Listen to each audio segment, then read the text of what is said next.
الله الرحمن الرحيم، والصلاة والسلام على أشرف المرسلين سيدنا محمد سيد الخلق أجمعين.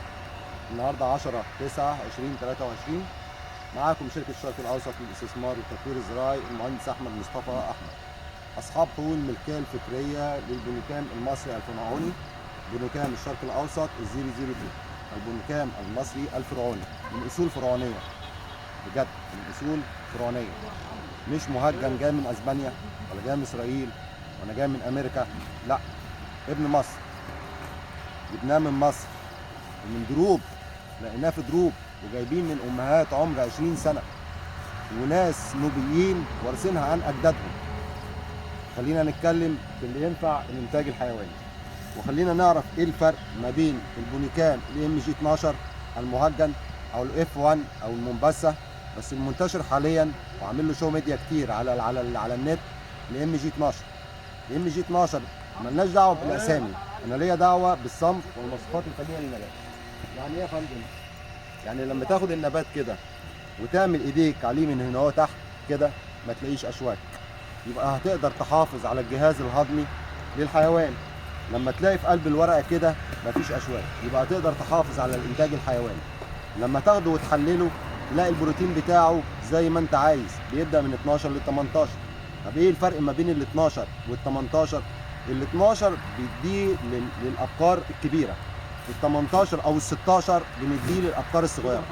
العجل وهو صغير بيحتاج بروتين كتير وطاقه اقل، العجل وهو كبير بيحتاج بروتين اقل وطاقه اكتر. خلينا نتكلم واضح، ده العلم اللي بيقول كده، مش احنا اللي بنقول كده. طب ايه الفرق في البونيكام لما بيبقى فيه بروتين 12% في بروتين 18%؟ في علاقة عكسية ما بين البروتين والطاقة، عكسية عكس بعض. النبات ده من فصائل قصب السكر الأحمر، النبات ده من فصائل قصب السكر الأحمر. يعني إيه؟ يعني لما بيطول نسبة السكريات فيه بتزيد، يبقى البروتين فيه هيقل. ما تفرحش إن النبات طويل، لما يطول يبقى نسبة السكريات فيه عالية وبروتين قليل خالص، ممكن يوصل لغاية 8%. في مرحلة اللي هو ال 2 متر والكلام ده، لما بيوصل معاه الأطوال دي أنا بديله الخيول، لأن الخيول بتحتاج بروتين 8% وبتحتاج طاقة عالية، فلما بيبقى طويل بيبقى سكريات عالية وبروتين أقل.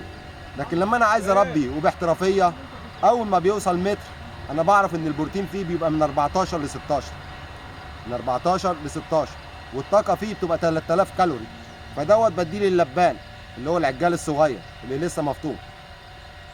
طيب لما بيبقى طول متر ونص، هنا البروتين بيبقى في ال 12 والطاقة بتوصل لل 4000، بديل العجال اللي هي بتحتاج البروتين ال 12 13، ما بيزيدش عن كده.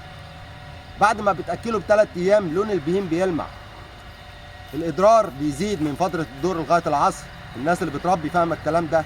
عملية الإضرار والاشترار دي أهم فترة اللي أنت تحس فيها إن البهيم صحته حلوة، اللي هي من فترة الدور للعصر. طول ما هو قاعد ورافع راسه فوق وبيلحس في نفسه وبيعمل اشترار، تعرف إن الأكل والعلفة 100 100. لكن لو لقيته مرخي من فترة الدور للعصر، يا تجيب دكتورة، يا تعرف إيه التهاباته، يا تعرف إيه الدنيا. ويبقى الغلط دايما فين؟ في الأكل والشرب. طب عشان تربي صح، عشان تربي صح، اوعى تصبح على اكل، اوعى، بقولها والله العظيم لله، الناس اللي بتفهم فاهمه الكلام ده كده كويس. اوعى تصبح على اكل، صبح على ميه. صبح على ايه؟ صبح على ميه. وبعد ساعه لما يجعر وينعر اديله اكل. الميه هتضر المعده وتفتح المعده كرش. خلي بالك انت عندك 4 كروش وعمليه الهضم 8 ساعه، ما تفرحش اللي انت عمال تديله اكل. لازم وجبتين بس، وجبه الصبح ووجبه اخر النهار، وفي النص بيلقط، وجبه الصبح هي الرئيسيه. بعد 8 ساعات ولما يخلص عمليه الاخراج ابدا اديله الوجبه الثانيه بعد ميه برده، ونيمه مرتاح كده. تاخد شغل لبن صح، تاخد شغل لحم صح، واكل النظيف. دور انت بتاكل ايه، حط ايدك ومشي، مش هتخسر حاجه. على قلب الورقه، على العود من تحت وعلى قلب الورقه، مشي ايدك مفيش مشكله. وبعد 20 يوم 25 يوم من النبات ما يبقى موجود في الارض عشان تعرف، حطه على بقك شوفه طيب ولا مش طيب، افركه وشمه، شوفه طيب ولا مش طيب. اعرف انت بتاكل ايه. حافظ على حيوانك، حافظ على البهايم، حافظ على الابقار، حافظ على الاغنام. ما تمشيش ورا الشو ميديا وتفرح وتنبهر وانت مش عارف الحقيقه ايه. انزل على ارض الواقع واعرف الدنيا فيها ايه. انزل على ارض الواقع واعرف الدنيا فيها ايه.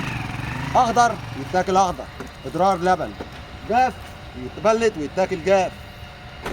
هنا في الجاف البروتين بيعلى، هنا في الاخضر عمليه السكريات بتبقى اقل والبروتين اقل من الاخضر، لان نسبه الكلوروفيل بتبقى اعلى.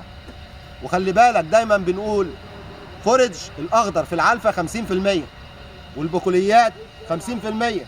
انا قدرت اوصل بالبونيكام ل 70%. ليه؟ لانه بيطلع عندي شواشي وبذور. فقدرت اخد 20% من البقوليات، يعني قدرت اوفر لك 70% من العلف. انتاج الفدان عندنا بيعدي ل 20 طن في كل حشه. بعد رابع حشه، ما تقوليش اول حشه، بعد رابع حشه الفدان يعدي ل 20 طن اخضر، والتلت والتلتين في الجاف. كلام بقوله واضح، وبوجه لكل المسؤولين في الدوله حافظوا على الانتاج الحيواني في مصر من النصابين. لما تيجي تشتغل مع شركه قول لها لو سمحتي فاتورتك، لو سمحت اثباتاتك، لو سمحت السجل التجاري والبطاقه الضريبيه بتاعتك. اعرف هو جاي من انهي جهه، اعرف الدنيا فيها ايه. ما يبقاش بذور جايه مهجنه من بره وجايه من واحد ليبي اسرائيلي مغربي ولا الله اعلم الدنيا رايحه فين، وعمال يبوظ الانتاج الحيواني في مصر وافرح واسقف له. حرام علينا. حافظوا على مصر. مصر امانه يا جماعه، معانا كلنا ميتين والله على ما اقول شهيد. تحياتي مع تحيات شركه الشرق الاوسط للاستثمار والتطوير الزراعي، اصحاب تسجيل البونيكام في مصر. وليس لنا وكلاء، وليس لنا وكلاء. بونيكام الشرق الاوسط 002 اللي متسجل في وزاره الزراعه بهذا الرقم. قرار وزاري رقم 155 سنه 2021 شهر 3. اتفضل في الاستعلامات في وزاره الزراعه واسال باسم احمد مصطفى احمد عبد النبي. يا جماعه حافظوا على مصر. تحياتي ليكم والسلام عليكم ورحمه الله وبركاته. السلام عليكم.